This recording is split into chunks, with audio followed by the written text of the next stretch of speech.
तो negotiable instruments act, दो शब्द यूज किया गया है, एक शब्द यूज किया गया है निगोशिएबल और दूसरा इंस्ट्रूमेंट्स। तो इंस्ट्रूमेंट क्या होता है, मतलब निगोशिएबल का मतलब क्या होता है, तो इसको आप ऐसे देख सकते हो कि निगोशिएबल मीन्स ट्रांसफरेबल, क्या बोल सकते हो अपन, ट्रांसफरेबल।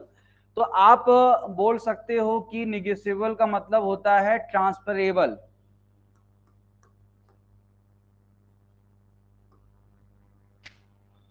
तो कोई भी ऐसा चीज ट्रांसफरेबल हो, क्या ट्रांसफरेबल हो, इंस्ट्रूमेंट्स। इंस्ट्रूमेंट्स, अब देखो इंस्ट्रूमेंट्स की कई डेफिनेशंस हो सकती हैं किताबों में, लेकिन मैं इसको सिंपल सा बोलूंगा कि कहलाता है ये आपका लिविंग डॉक्यूमेंट्स, हिंदी में जीवित दस्तावेज।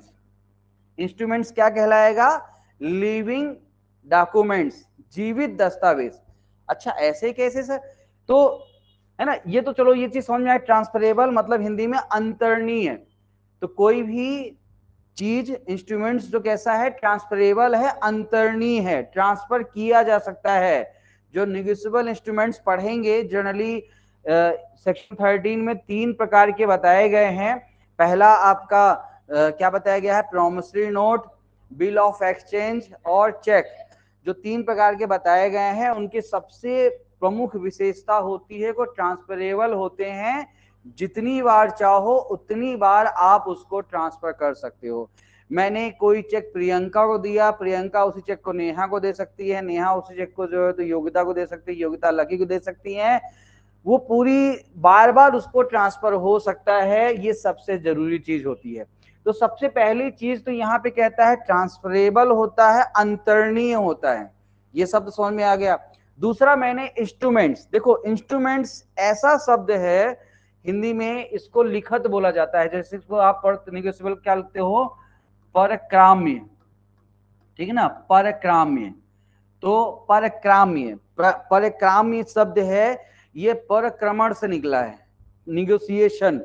तो निगोशिएशन पढ़ेंगे सेक्शन शायद 14 में, निगोशिएशन को डिफाइन किया गया है ना। तो वो एक मैनर है, तरीका है, मतलब एक तरीका है जिसके माध्यम से, मतलब देखो ये ट्रांसफरेबल है, तो एक पर्टिकुलर मैनर में ट्रांसफरेबल है, इसीलिए इसको ट्रांसफरेबल नहीं बोला है, क्या बोला गया है, निगोशिएबल, क्योंकि एक तरीका है जो सेक्शन 14 में बताया गया है ना।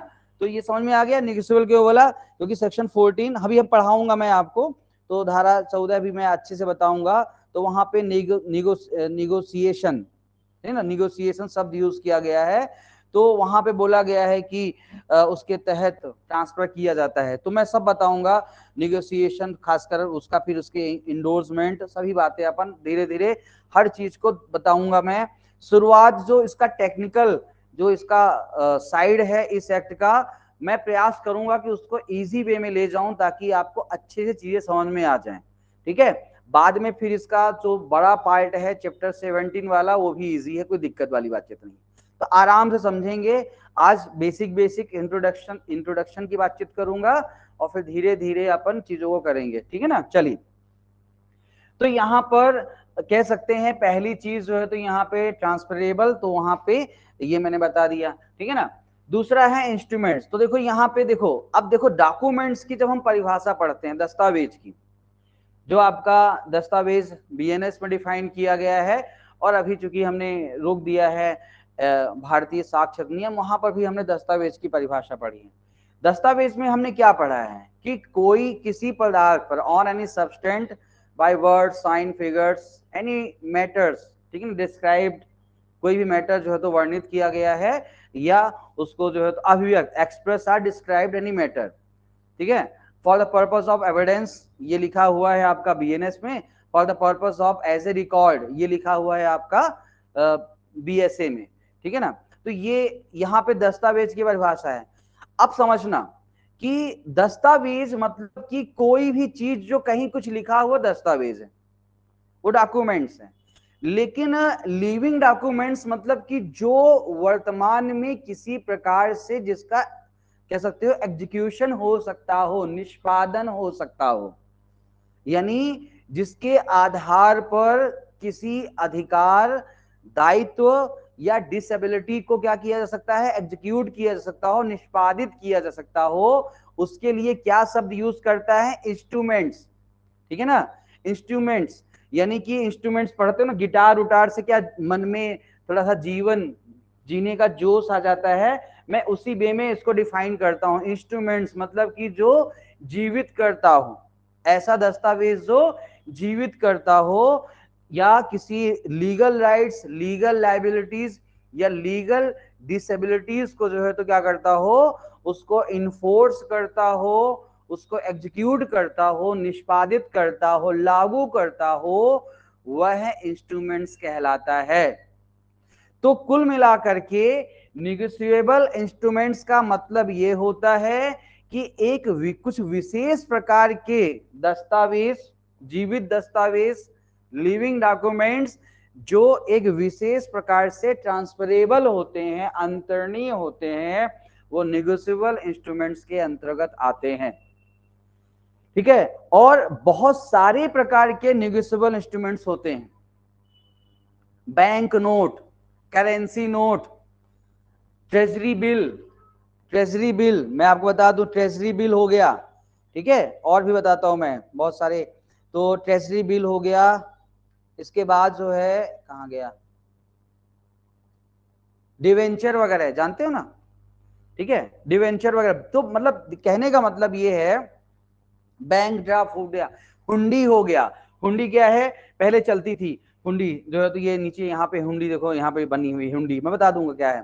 तो हुंडी हो गया, तो मतलब बहुत सारे प्रकार के कह सकते हो कि आपका निगोशिएबल इंस्ट्रूमेंट्स यूज किए जाते हैं, लेकिन ये एक्ट केवल 3 प्रकार के निगोशिएबल इंस्ट्रूमेंट के बारे में बातचीत करता है। ठीक है ना, 3 प्रकार के निगोशिएबल इंस्ट्रूमेंट के बारे में बातचीत करता है। क्या है इसका ओरिजिन, तो देखो मन बहुत सिंपल सा, मैंने शार्ट में कहानी को निपटाई है ना, कि एक था राजा एक थी रानी, दोनों मर गए, खत्म कहानी। कैसे, देखो कि प्राचीन समय में यानी कि एशियन टाइम पे अधिकांश व्यापार व्यवसाय होते थे, और पहले जब व्यापार व्यवसाय होते थे तो लोग एक्सचेंज करते थे। हाँ भाई मेरे पास चावल है, तुम्हारे पास क्या है, गेहूं है, अच्छा ठीक है लो, तुम मेरे पास 10 किलो चावल है तो 2 किलो चावल तुम ले लो, 2 किलो गेहूं दे दो। एक्सचेंज हो जाता था, एक्सचेंज पहले व्यापार व्यवसाय में होता था।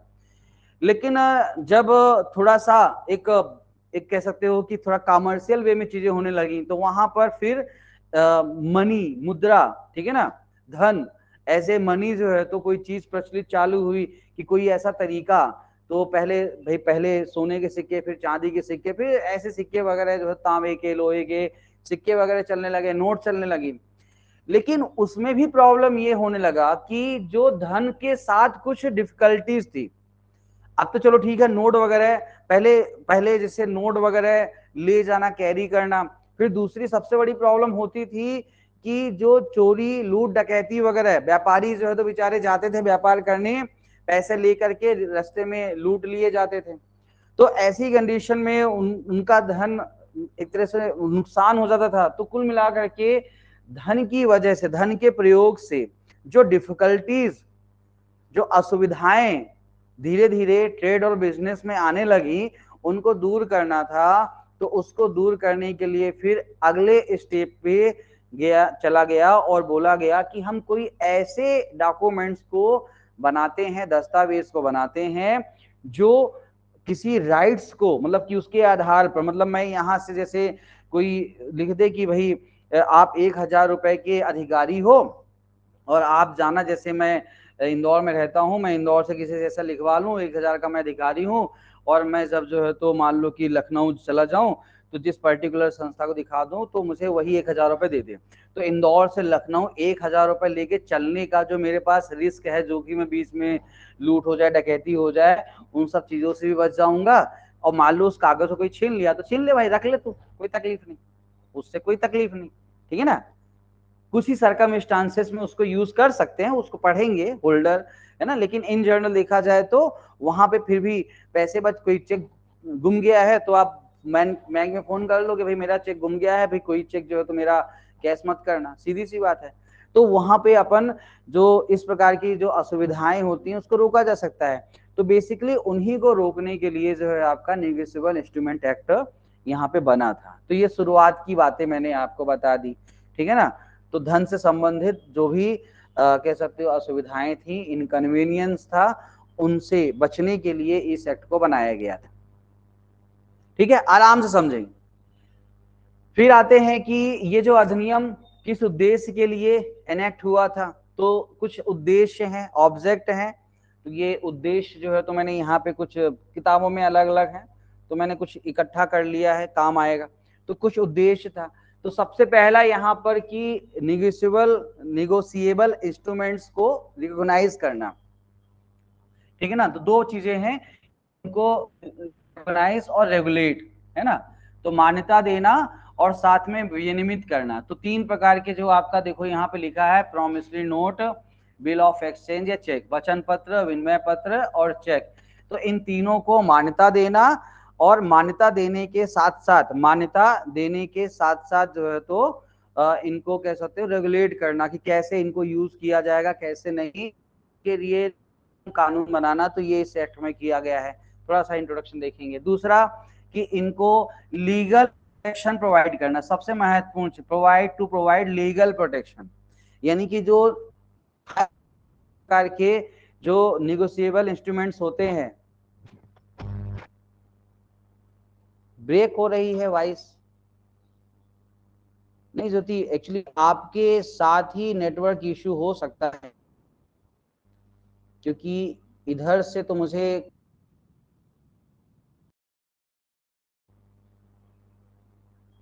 है ना, आवाज आपको सही आ रही होगी। हाँ क्लियर है, बिल्कुल मुझे पता है ना, यहाँ से कोई दिक्कत नहीं है। नेटवर्क अभी कोई सिग्नल नहीं आया, कोई मैसेज नहीं आया, तो आप देख लीजिए, थोड़ा नेटवर्क में आ जाइए, है ना। चलिए मुद्दे की बात करते हैं।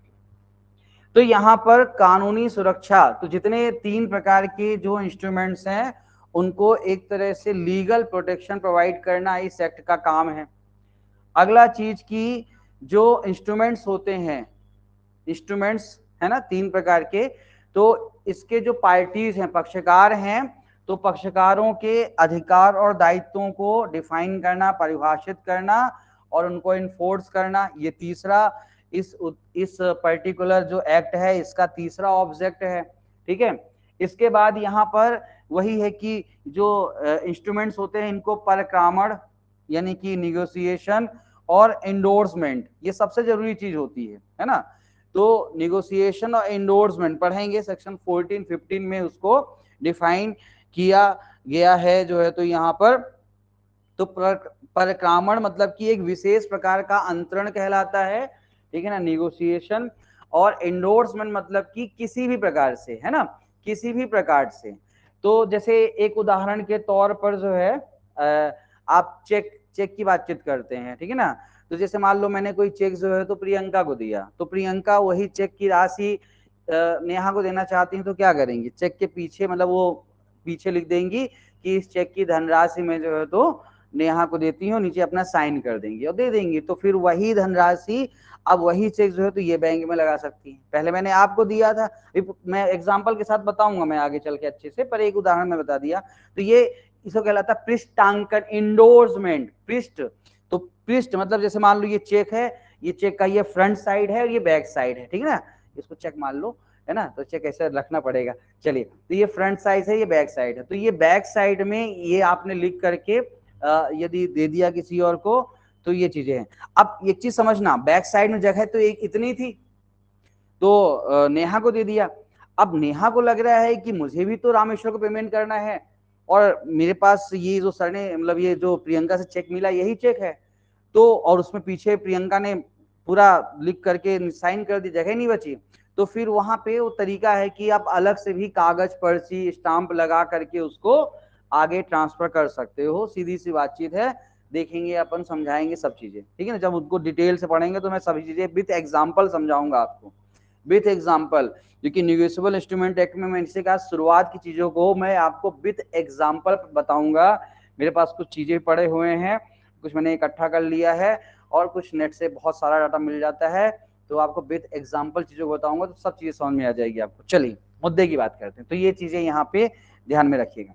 आगे चीज यहाँ पे कहता है कि बैंकिंग में कह सकते हो कि विश्वास पैदा करना, ठीक है, और विश्वसनीयता, क्रेडिबिलिटी को इंक्रीज करना इस एक्ट का मेन उद्देश्य है। तो बेसिकली कह सकते हो कि एफिशिएंसी के साथ बैंकिंग जो सेक्टर है वो वर्क करे और लोगों की जो भरोसा है, क्रेडिबिलिटी है, वो बैंकिंग में बढ़े, ये इस एक्ट का प्रमुख उद्देश्य है।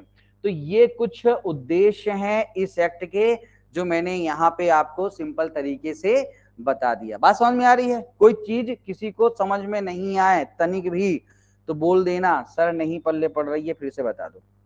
अब थोड़ा सा क्रोनोलॉजी को देखते हैं। इसके साथ काफी उठापटक हुआ है, इसीलिए ये देखना जरूरी है। कालक्रम मतलब कि कब आया, फिर काफी कुछ उठापटक हुई, बदलाव हुआ, तो उनको हम यहाँ पर समझेंगे प्रॉपर तरीके से। तो क्रोनोलॉजी को देखते हैं क्या है इसकी कालखंड। तो यहाँ पर आप देखिए कि सबसे पहले नेगोशिएबल इंस्ट्रूमेंट एक्ट जो है आपका 1881 का जो साइटेशन है, ये 1 मार्च 1882 से जो है तो क्या किया गया, इनफोर्स किया गया।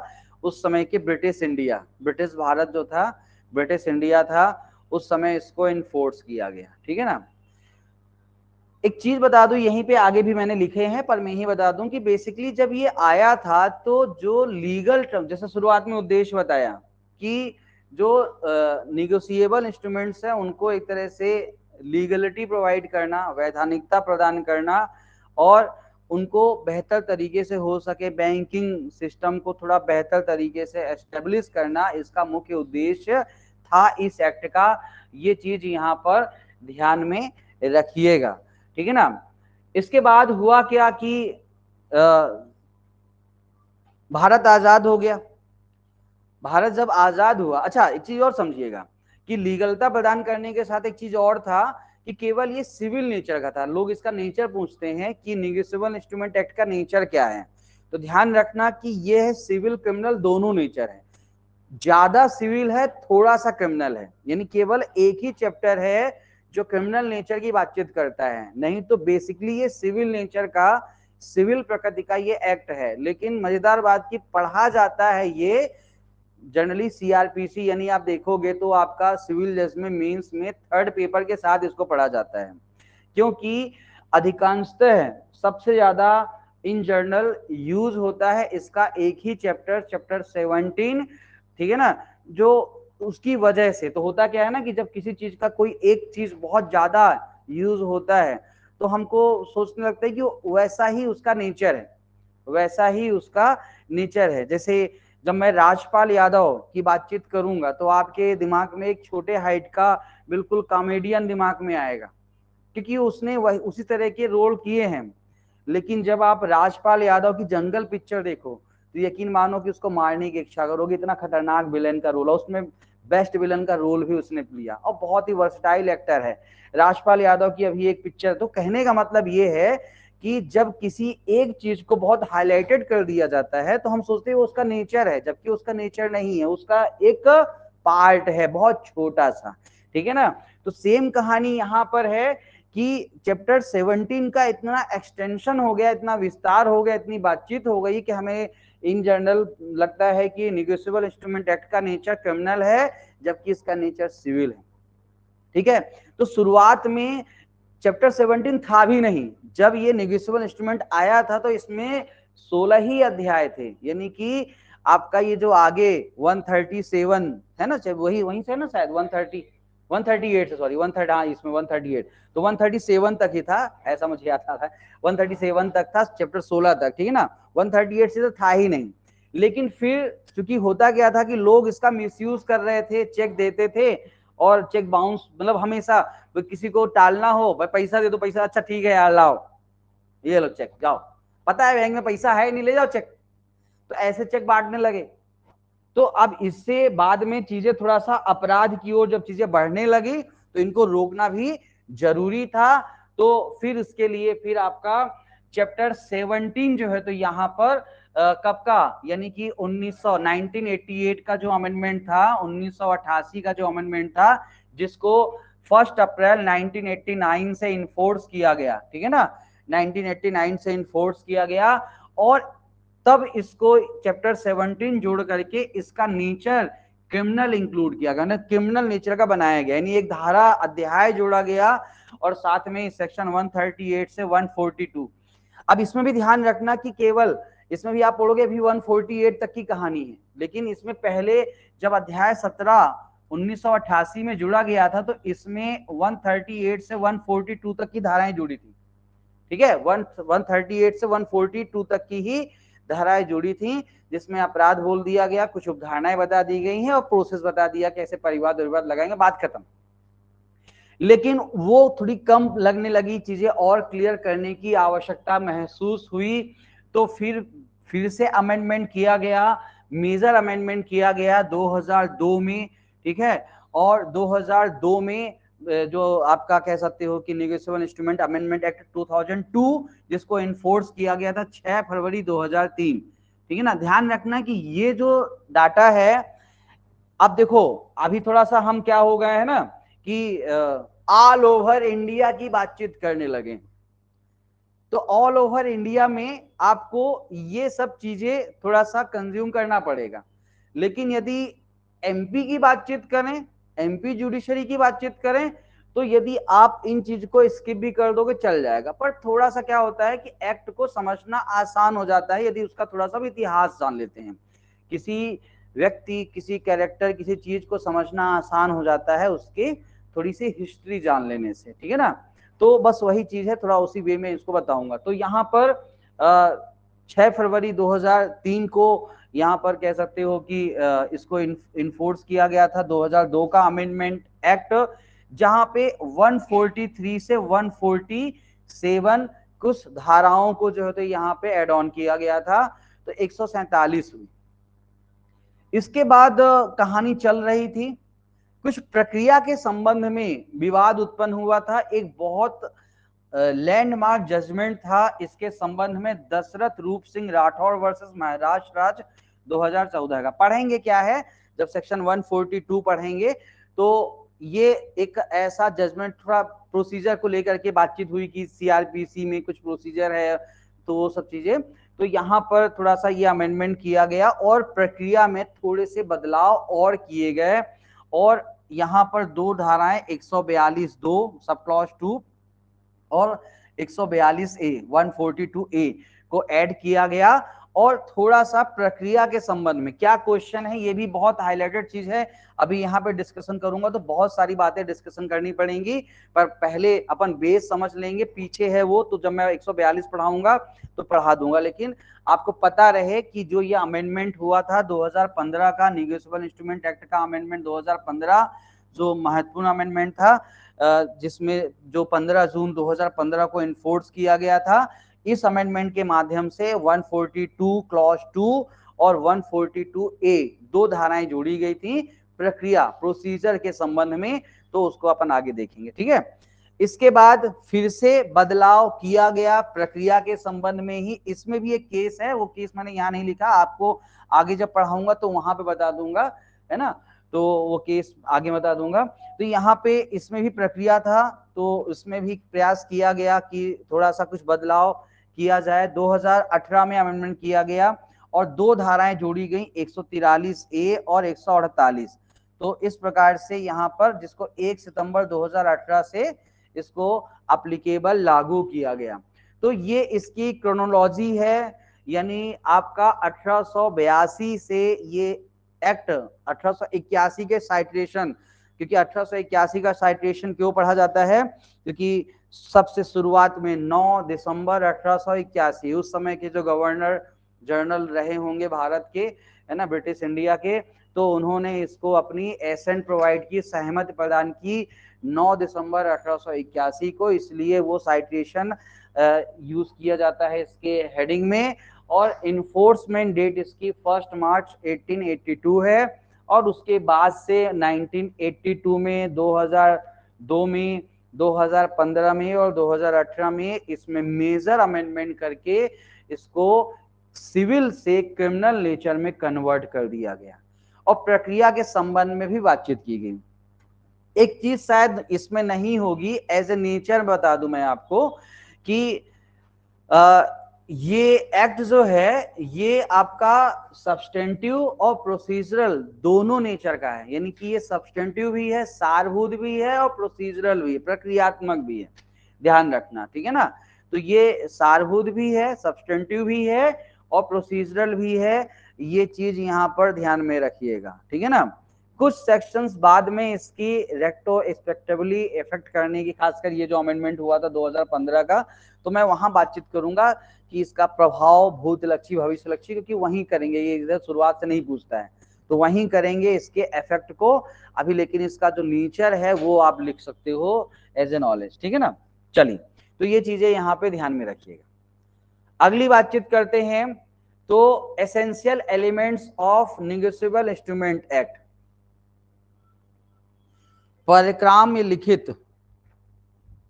नेगोशिएबल इंस्ट्रूमेंट एक्ट के कुछ एसेंशियल्स को देखते हैं कि क्या क्या इसके मतलब क्या है, थोड़ा सा कुछ सिंपल सा मैंने एसेंशियल यहाँ पर लिख रखे हैं, तो इसको अपन समझते हैं प्रॉपर तरीके से।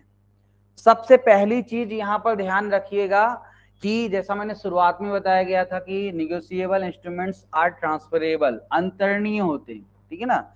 तो सबसे पहला जो इसका एलिमेंट्स होता है कि ये ट्रांसफरेबल होते हैं, ट्रांसफरेबिलिटी जो है तो इनका एक बेसिक एलिमेंट्स है ना।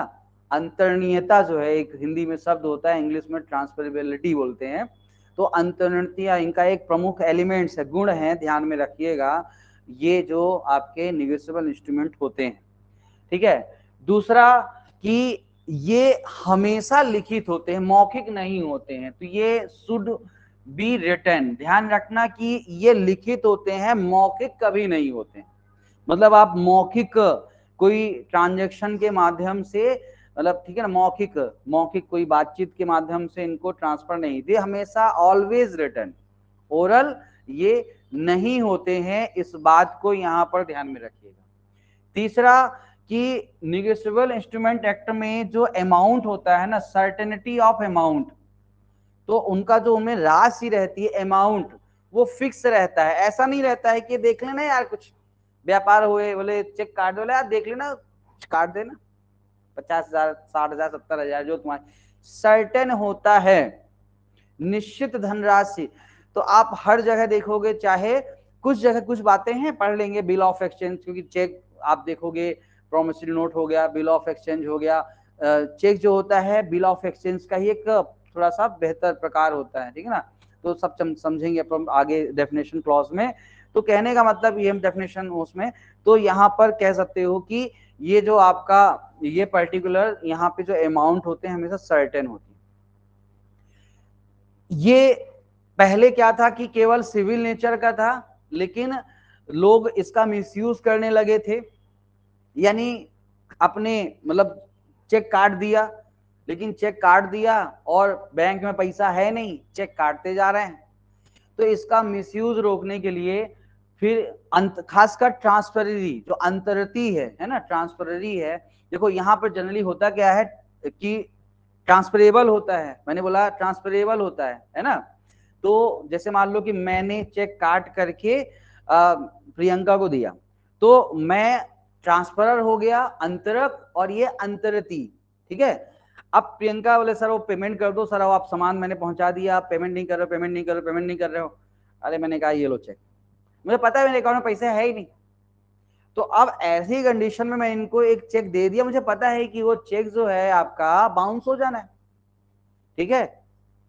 तो फिर ऐसी कंडीशन में फिर इनके पास क्या अधिकार बचा, तो देखा जाए तो इनके हितों को, यानी वो पैसे को वसूल का, अच्छा ठीक है तो इसी चेक से हम पैसा वसूल करेंगे, तो उनके हितों को सुरक्षित करने के लिए चैप्टर 17 जोड़ा गया। और देखा जाए तो चैप्टर 17 जोड़ने के बाद ही ये एक्ट थोड़ा सा हाईलाइटेड हुआ, नजरों में आया।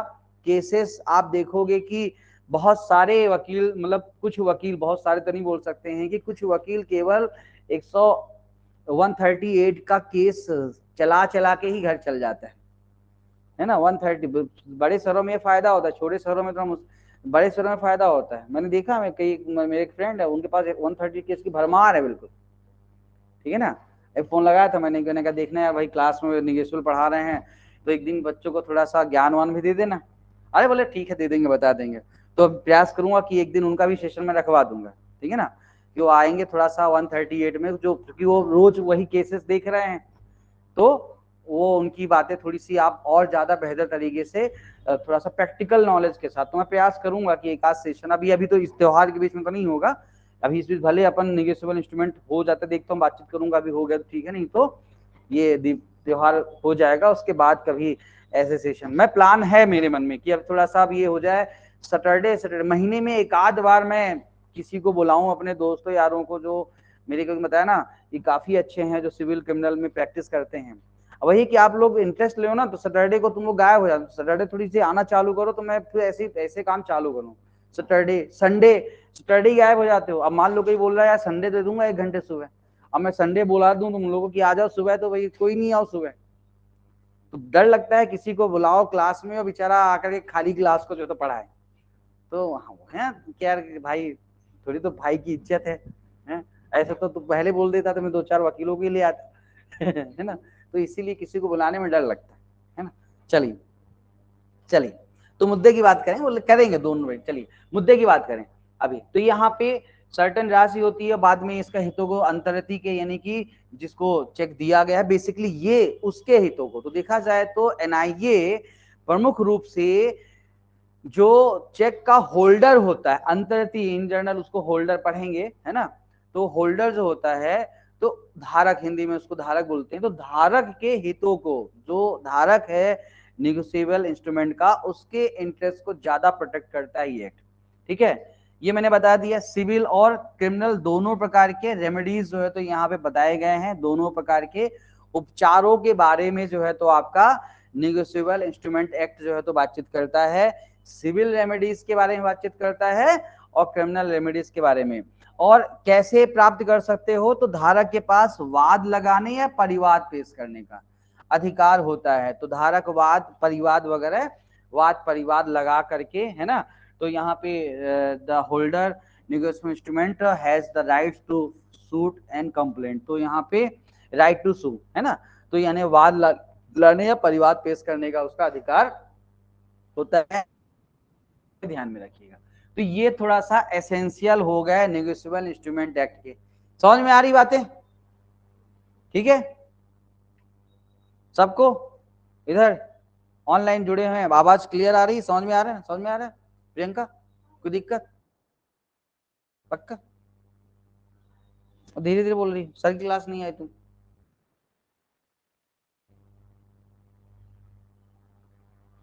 चलो, अब यहां पर एक चीज थोड़ा सा और बता दूं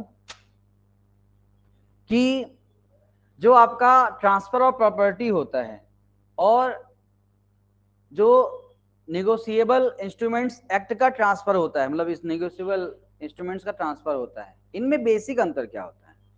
देखो, ट्रांसफर ऑफ प्रॉपर्टी एक फेमस लैटिन सूत्र पर काम करती है, नेमो डेट क्वाट नॉन एबेट। इसका मतलब है any person who has rights can only transfer that right, यदि आपके पास अधिकार है तो ही आप उसको अंतरित कर सकते हैं। ट्रांसफर ऑफ प्रॉपर्टी किस सिद्धांत पे काम करता है कि यदि आपके पास अधिकार है तो ही आप जो है तो उसको अंतरित कर सकते हो, मतलब नहीं है और फिर भी ट्रांसफर कर रहे हो तो कुछ अपवाद हैं, लेकिन इंटरनल फील्ड अंतरित बाध्य नहीं कर सकता, बाध्य नहीं कर सकता। लेकिन ये बिल्कुल अलग चलता है कि यदि व्यक्ति के पास अधिकार भी नहीं है किसी चीज को, लेकिन यदि उसने उसको ट्रांसफर किया तो वो निगोशिएबल इंस्ट्रूमेंट एक्ट से बंध गया। समझिएगा एक एग्जांपल कि मान लीजिए कि से भी एक चेक मिला, 5,000 रुपए का चेक मिल गया, ठीक है, और चेक में नाम लिखा है, नाम पढ़ के मैं जान गया कि ये चेक जो है तो किसी ने रामेश्वर को दिया था, ठीक है, तो चेक मुझे मिल गया, मैंने कहा मैं नहीं देने वाला रामेश्वर को, चेक मिल गया मतलब मेरा, तो अब मेरा मिल गया, मैंने उसमें प्रश्नांकन ऐसा लिख लिया कि मेरे को रामेश्वर ने दे दिया, और ठीक है ना, क्योंकि पढ़ा हुआ पाया था, मैंने ऐसा अपने नाम पे कर लिया उसको ऐसा गलत तरीके से, और बाद में जो है तो वही सेम कोई ट्रांजेक्शन मेरा मान लीजिए कि प्रियंका के साथ हुआ, तो मैंने उसी को जो है तो इनको दे दिया। तो अब समझिएगा कि चेक मैंने गलत तरीके से प्राप्त किया, लेकिन मैंने इनको चेक जो है तो सही ट्रांजेक्शन में दिया। तो बाद में यदि मेरे उस चेक की राशि नहीं रिकवर हो रही है, तो इसके लिए प्रियंका केस लगा करके धन वसूल करने की अधिकारिणी है। फिर मैं वहां पर यह बचाव नहीं ले सकता कि हाँ वो तो चेक पड़ा हुआ पाया था, मैं थोड़ी रिस्पॉन्सिबल हूं पैसा देने के लिए ऐसे चेक के लिए। यदि भले ही मुझे उसको अंतरण करने का अधिकार नहीं था, लेकिन मैंने अंतरण किया, तो ये जो एक्ट है अपने आप में बड़ा स्पेशल एक्ट है। यानी कि बिल्कुल मैंने इसको सिंपल तरीके से इसलिए इसको लिख दिया है कि in general transfer of property में क्या होता है, संपत्ति अंतरण में, कि जिस व्यक्ति के पास संपत्ति है, संपत्ति का अधिकारी है, वही अंतरित कर सकता है। लेकिन यहाँ पर इस सिद्धांत का अपवाद प्रस्तुत करती है, यदि अंतरक द्वारा कोई लिखित अंतरित किया गया है, ठीक है ना, अंतरक द्वारा, तो अंतरित उस आधार पर धन वसूल करने का अधिकारी होता है, भले ही से या ऐसे कह सकते हो कि कोई भी लॉस्ट थिंग्स के तौर पर, खो के आइटम के तौर पर उसको एक्वायर किया था, प्राप्त किया था, इससे कोई फर्क नहीं पड़ता है। ये चीज यहाँ पे ध्यान रखिएगा। तो इसीलिए ये एक्ट अपने आप में विशेष हो जाता है, स्पेशल हो जाता है, ठीक है ना। तो ये सिद्धांत के साथ, ये लैटिन सूत्र के साथ ये यहाँ पर, ठीक है। अब थोड़ा सा इस एक्ट को मैंने इसका खाका बता दूं आपको पूरा। तो बेसिकली ये पूरा इसका इंडेक्स है ना, खाका मतलब इंडेक्स, हाँ।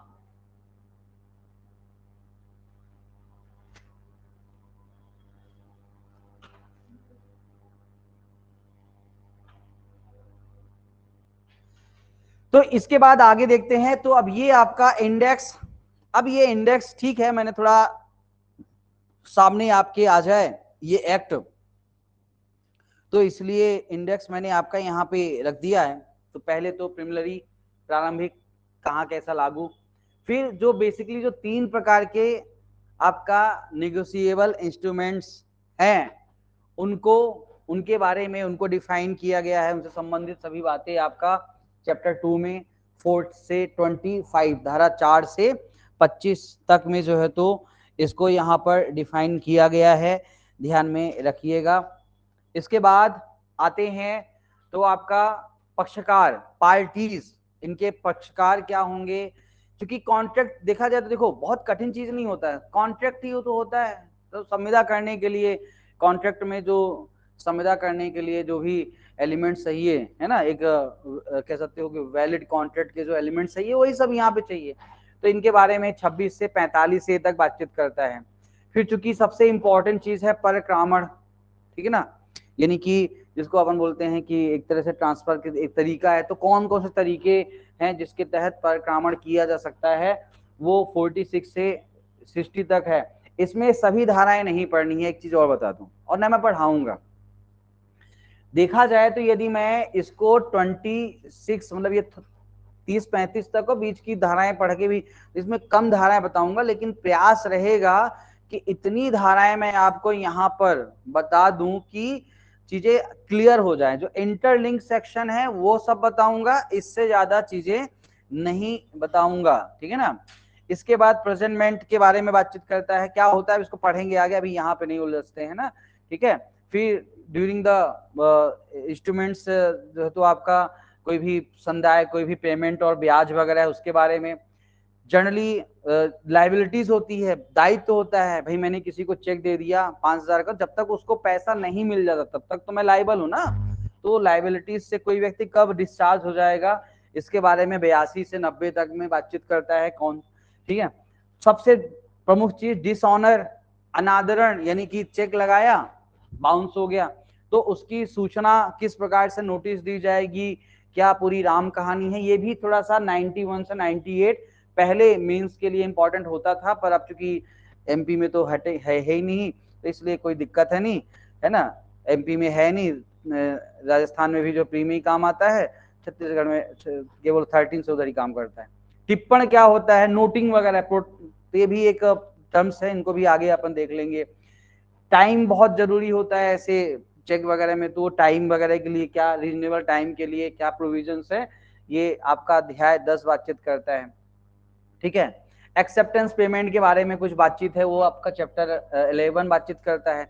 कोई कंपनसेशन वगैरह भी क्या दिया जा सकता है, चैप्टर 12 थोड़ी सी बातचीत करता है। कुछ एविडेंस के स्पेशल रूल्स, खासकर प्रिजम्पशन उपधारणाएं वगैरह कुछ जो है तो आपका धारा 18 से वगैरह, खासकर रूल ऑफ एविडेंस है ना, उपधारणाएं वगैरह, वो कुछ बातचीत करता है। क्रॉस चेक, ये भी बहुत इंपॉर्टेंट चीज होता है। जनरली क्रॉस चेक को बैंक पेबल चेक बोला जाता है ना, कोई चेक जिसका मतलब बैंक में ही है ना, वो ऐसे साइड में क्रॉस लग गया मतलब उसका अमाउंट बैंक में ही मिलेगा। तो क्रॉस चेक के बारे में 123 से 131 तक वो एक दो धाराएं काम के, बाकी तो छोड़ सकते हैं। ठीक है, बाकी ये इसमें सेट ऑफ बिल्स के बारे में बातचीत करता है, तो इसको भी देखने कोई दिक्कत नहीं। इंटरनेशनल लॉ चूंकि थोड़ा सा ये bill of exchange civil nature का है, तो थोड़ा सा इंटरनेशनल लॉ भी, पर ये पढ़ा नहीं जाता, सच बताऊं ये चैप्टर छोड़ ही देते हैं हम लोग, तो इसको स्किप भी कर देंगे, देख लें कुछ लगेगा थोड़ी बहुत, बाकी छोड़ देंगे। और सबसे लास्ट में आपका चैप्टर जो 17 है, तो उसको तो भाई हम अच्छे से देखेंगे, और देखा जाए तो आपका सबसे ज्यादा समय वही लेगा, 17 ही लेगा। वैसे लास्ट मैंने इस एक्ट लंबा पढ़ाया था शायद पिछली बार, कितने 9 सेशन में, है ना। तो थोड़ा अभी अच्छे से पढ़ाने का मेरा इच्छा है, तो वही कि वो 9 सेशन 1-1 घंटे के थे, तो अब ये ध्यान रखना आज का सेशन पर मेरा छोटा रहेगा, लेकिन कल से 1.5 घंटे के सेशन कम से कम रहेंगे, तो आराम से हो जाएगा, है ना। तो कल से आप 5-7 सेशन, तो आराम से 7 सेशन में आपके हो जाएंगे। 3-4 सेशन इसी चैप्टर को लगेगा, और बाकी 4 सेशन में ऊपर के सब निपटा देंगे, ठीक है ना। चलिए, तो आते हैं, तो पहला चैप्टर देखते हैं अच्छी तरीके से, है ना। तो पहला चैप्टर यहाँ पे आपका है प्रिलिमिनरी, प्रारंभिक। तो प्रारंभिक के बारे में बातचीत करते हैं, तो यहाँ पे बहुत ऐसा कोई भारी भरकम चीज नहीं है, ठीक है। तो नाम क्या है, तो भैया निगोशिएबल इंस्ट्रूमेंट्स एक्ट 90, अरे ये 19 हो गया है, 18 है ना, ये गलती हो गई, 1881, ठीक है ना। मैंने कहा इतना नया कैसे हो गया ये, ठीक है, 1881। चलिए, तो ये परिक्राम लिखित जो अधिनियम है 1881 है, इसका विस्तार ध्यान रखना संपूर्ण भारत पे है, तो ये 1950 से ही संपूर्ण भारत पे इसका विस्तार रहा है ना। ये चीज ध्यान रखना कि भाई जम्मू कश्मीर रीऑर्गेनाइजेशन एक्ट वो नहीं, आप देखोगे 1950 से ही इसका संपूर्ण भारत पे विस्तार रहा है, जम्मू कश्मीर सब जगह लागू होता था, ठीक है ना। तो ये चीज यहाँ पे ध्यान रखिएगा। 1 मार्च 1980, अरे यार फिर से यहाँ पे गलती हो गई, ये जल्दीबाजी में ये लगता है कुछ मिसप्रिंट हो गया। चलिए, तो ये 1882 से जो है तो 1882 से ये इन्फोर्स हुआ है, लागू हुआ है, ठीक है ना। ये थोड़ा 2 करेक्शन से इनको मैं कर दूंगा, डोंट वरी। चलिए, तो ये चीजें यहाँ पे ध्यान रखिएगा। तो 1881 इसका नाम, विस्तार संपूर्ण Bharat, the whole of India, और 1 मार्च से जो अप्लीकेबल है। इसके सेक्शन 2 रिपील कर दिया गया है, तो मैंने इसमें नहीं रखा है, कोई तकलीफ नहीं, कब निश्चित हुआ वो सब पढ़ने की भी जरूरत नहीं है। सेक्शन 3 जो है तो आपका आते हैं, तो सेक्शन 3 में इंटरप्रिटेशन क्लॉज, परिभाषाएं, तो एक ही इंटरप्रिटेशन है, बैंकर। बैंकर मतलब बैंक, है ना, बैंकर मतलब बैंक। अब जब बैंक बोलता हूं तो बैंक आपको समझ में आ गया होगा, ठीक है ना, उसी को बैंकर बोला है। तो यानी कि कह सकते हो कि बैंकर की क्या डेफिनेशन बताती है यहाँ पर, कि includes any person acting as a banker and any post office saving bank. तो केवल ये बताता है कि कोई बैंक के तौर पर कार्य करने वाला व्यक्ति, तो भैया क्या क्या कार्य है बैंक का, ये इसमें नहीं लिखा हुआ है। तो any person acting as a banker ये बोल दिया कि बैंक के तौर पर, ठीक है।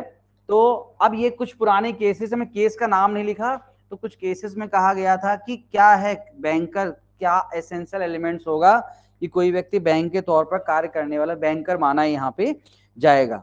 तो इसमें 3 एसेंशियल जो है तो देखो यहाँ पे कहता है कि एनी पर्सन और institution which have following elements, ठीक है ना, तो उसको बैंकर बोलेंगे। क्या है कि वह पब्लिक से धन को एक्सेप्ट करता हो, उसको एज ए लोन, ठीक है ना, देता हो, और उसी से जो है तो प्रॉफिट करता हूं। देखो देखो बैंक का बहुत सिंपल सा फंडा होता है। बैंक क्या करता है कि जनता से पैसा लेता है। बैंक का कॉन्सेप्ट कैसे आया कि जनता से पैसा लेगा। अब देखो क्या होता है, जैसे किसी को व्यापार करना है, बिजनेस करना है, अब बिजनेस करने के लिए उसको पैसा चाहिए। अब वो ऐसे जाएगा कि हाँ पैसा दे दो साहब, बिजनेस करना है? 10 आदमी पैसा मांगे बिजनेस करना है, तो भाई कौन है भाई तू, निकल यहां से, किस पर भरोसा करें। तो फिर ऐसी कंडीशन में बैंक का कॉन्सेप्ट यही है कि लोग क्या करेंगे, अपना पैसा थोड़ा सिक्योर सेविंग के लिए बैंक में जमा करेंगे, और बैंक वो पैसा उठा करके लोगों को लोन के तौर पर देगी, ठीक है ना।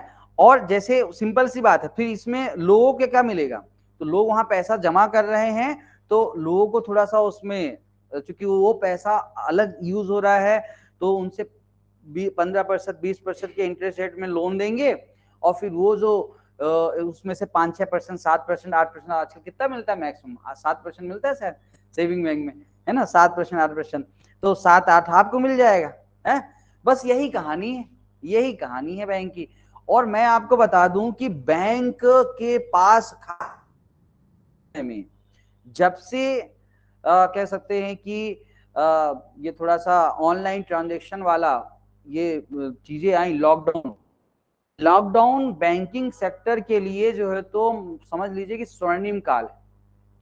मतलब अभी चूंकि मेरे 2 साले बैंक में हैं, वो बताते हैं कि इतना ज्यादा फर्क पड़ गया है कि पहले इन जनरल कैश ट्रांजैक्शन बहुत आदमी चलाता था, अब आजकल देखो तो आदमी मतलब 2 रुपए का कोई काम कर रहा है वहां पे भी ऑनलाइन, ठीक है ना, 2 रुपए 5 रुपए काम में भी ऑनलाइन ट्रांजेक्शन हो रहा है।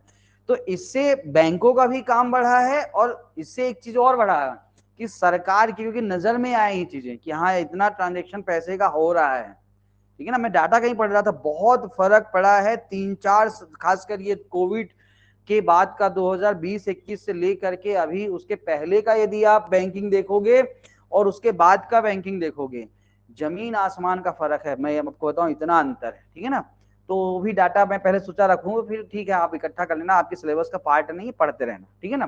तो ये चीजें तो कुल मिलाकर के कि ये बैंकर की जो है तो सिंपल सी परिभाषा यहाँ पर बोली गई है, इससे ज्यादा यहाँ पर उलझने की आवश्यकता नहीं है। ये पुराना केस है एक्चुअली 1901 मद्रास हाई कोर्ट का, जिसमें इस चीज को डिफाइन किया गया था। तो कोई लिखना नहीं, कोई मतलब नहीं लिखने का, है ना।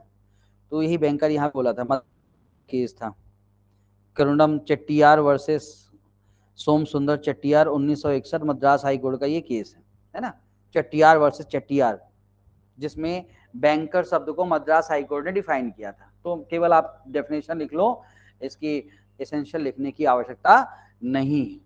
क्लियर कहानी। चलिए, तो आज के लिए सेशन में इतने रखेंगे, है ना।